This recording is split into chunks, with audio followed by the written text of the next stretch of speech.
ते औषध चालू होतं तेव्हाच त्यांनी हे केलं होतं.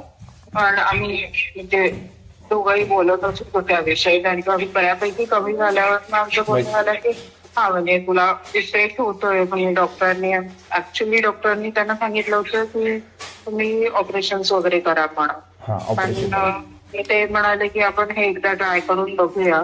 ऑपरेशन शक्यतो करायचं नव्हतं आम्हाला. आणि बाकीचे पण त्यांचे कलिग्स वगैरे आहेत ते सांगत होते की ऑपरेशन शक्यतो नको करू, त्याने काही फरक नाही पडणार. उष्णता कमी होणार नाही ना तिने. हा म्हणून पण मग याने फरक पडला. पद्मावती पिलनं चांगला रिझल्ट मिळाला ना फॉरवर्ड. हा चांगला रिझल्ट आला.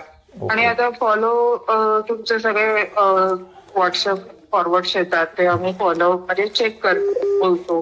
त्यावरनं डिस्कस करून मग मला त्यांनी हे सांगितलं की तू एकदा ट्राय करून बघ म्हणून. कारण माझी मध्ये ट्रीटमेंट चालू होती, सो मी ते थांबू शकत नव्हते. ते कम्प्लीट झाल्यावर विचार केला की काही ट्राय करूया का.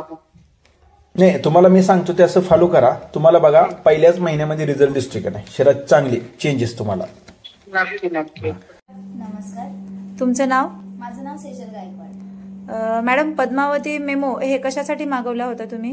पद्मावती मेमो हे मी माझ्यासाठी मागवलेलं, आणि मी इयत्ता 10वीत शिकत आहे. अभ्यास करताना मला खूप प्रॉब्लेम्स यायचे. जे काय अभ्यास मी करायची तो माझ्या लक्षात राहायचा नाही, आणि गणितामध्ये पण मला खूप अडचणी यायच्या. त्यामुळे मी पद्मावतीचा मेमो स्टार्ट केला. याच्याने काय काय बदल झाले? पद्मावती मेमो हे जेव्हापासून तुम्ही चालू केले तेव्हापासून तुमच्यात काय काय बदल जाणवत आहेत? पद्मावतीचा मेमो स्टार्ट केल्यापासून माझ्या अभ्यासामध्ये जो काही प्रॉब्लेम यायचा, जे माझ्या लक्षात राहायचं नाही ते माझ्या लक्षात राहायला लागलं, आणि जे गणिताचे सम वगैरे होते ते पण माझ्यासाठी इझी झाले, आणि मला झोप वगैरे यायची अभ्यास करताना तसं पण नाही होत आता. आणि हे चालू केल्यानंतर खूप काही बदल झाले. आळस वगैरे येणं बंद झालं, आणि फ्रेश वाटायला लागलं मला हे स्टार्ट केल्यानंतर. ओके. सुरुवातीला याचे काही साईड इफेक्ट वगैरे झाले का तुम्हाला? नाही, साईड इफेक्ट वगैरे काही नाही. Okay, thank you madam.